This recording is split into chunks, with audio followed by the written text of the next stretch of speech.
Hello friends, welcome to my channel. দেশ এবং দেশের বাইরে থেকে যারা আজকে আমার ভিডিওটি কন্টিনিউ করেছেন প্রত্যেকে gardener trips with Kamal YouTube চ্যানেলে স্বাগতম। তো ফ্রেন্ডস, আজকে আমি আলোচনা করব বাড়িতেই কিভাবে জৈবিক পদ্ধতিতে পটাশ সার তৈরি করতে পারেন। এই পটাশ সার তৈরির সম্পূর্ণ পদ্ধতি আজকের ভিডিও থেকে দেখানো হবে। আজকের ভিডিওটি আপনাদের জন্য অত্যন্ত কার্যকরী এবং আপনি যদি অবশ্যই ছাদ বাগানি হয়ে থাকেন, অবশ্যই আজকের ভিডিওটি আপনার জন্য অত্যন্ত কার্যকরী এবং গুরুত্বপূর্ণ। তো ভিডিওটি না স্কিপ করে কন্টিনিউ করবেন, তাহলে ছাদ বাগানে জৈবিকভাবে পটাশ তৈরির পদ্ধতি আপনি সম্পূর্ণভাবে বুঝতে পারবেন। তো আপনারা দেখছেন আপনাদের প্রিয় YouTube channel gardener trips with Kamal. তো ফ্রেন্ডস, পটাশ গাছের ফুল ফল আনার জন্য অত্যন্ত গুরুত্বপূর্ণ এবং কার্যকরী ভূমিকা নেয়। এই পটাশের অভাবে গাছের অনেক সময় ফুল ফল আসতে চায় না। ছোট থেকে বড় সমগ্র গাছে ফুল ফল আনার জন্য এই পটাশ সারের ভূমিকা অনস্বীকার্য। আর এই পটাশ বলতে আপনারা এমওপি বা এসওপি দুটোকেই বোঝেন, অর্থাৎ লাল পটাশ বা সাদা পটাশ যেটাকে আপনারা বলেন, সেই দুটোকেই বোঝেন। যদি এই রাসায়নিক পটাশ ব্যবহার না করে আপনারা জৈবিকভাবে পটাশ ব্যবহার বাড়িতে সহজ পদ্ধতিতে করতে পারেন, তাহলে কেন অনেক টাকা খরচা করে আপনারা পটাশ সার কিনতে যাবেন?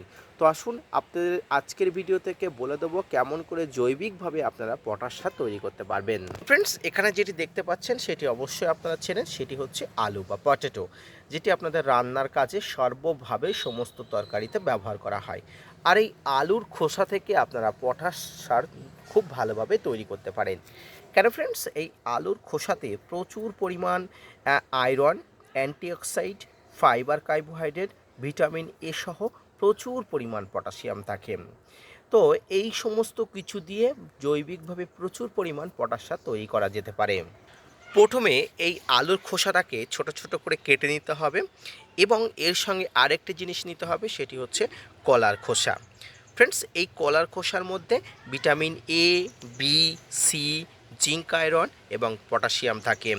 গাছের ফুল ফল আনার জন্য পটাশিয়ামের ভূমিকা অনেক, সেটি আপনাদের আগেই বলেছি। এই কলার খোসা এবং এই আলুর খোসা গাছের রোগ প্রতিরোধ ক্ষমতা হিসাবেও ব্যবহার করা হয়। তো ফ্রেন্ডস, এই কলার খোসা এবং আলুর খোসাকে আপনারা খুব সুন্দর করে কেটে নেবেন। কেটে নিয়ে যদি মিক্স থাকে, মিক্সে আপনারা গুঁড়ো করে নেবেন, না হলে আপনারা গুঁড়ো করার দরকার নেই, আপনারা ছোট ছোট করে কেটে নিতে হবে। এবং আপনারা যত পরিমাণ কলার খোসা নেবেন তার 5 ভাগের 1 ভাগ আপনারা অবশ্যই মানে আলুর খোসা নেবেন। ফ্রেন্ডস, ক্ষমা করবেন, যত পরিমাণ আপনারা আলুর খোসা নেবেন তার 5 ভাগের 1 ভাগ আপনারা কলার খোসা নেবেন। ফ্রেন্ডস, একটি পাত্রে এবারে কিছুটা ঝুরঝুরে মাটি নিতে হবে।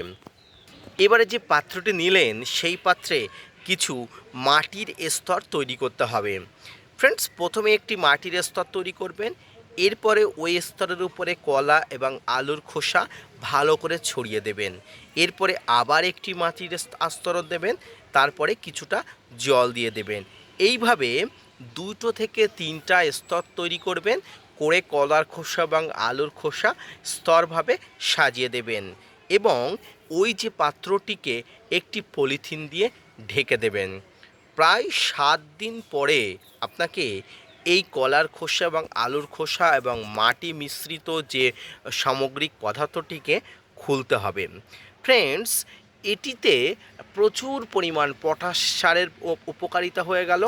এই যে মিশ্রণটি মাটির সঙ্গে কলার এবং যে আলুর খোসা, এটিতে অত্যন্ত উন্নত মানের পটাশ থাকে। আপনারা অবাক হবেন, আপনারা বাজার থেকে যে লাল পটাশ কিনে আনেন সেই লাল পটাশে যত পরিমাণ পটাশ থাকে তার থেকে প্রায় ডবল, অর্থাৎ বেশি, কয়েক গুণ বেশি পটাশ কিন্তু এই কলা এবং আলু এবং মাটির মিশ্রণের মধ্যে থেকে যাবে। এবং এটি যখন গাছে ব্যবহার করবেন অত্যন্ত অল্প মাপের এবং মেপে মেপে ব্যবহার করবেন, কারণ অধিক পটাশ গাছে দেওয়াটাও ঠিক না।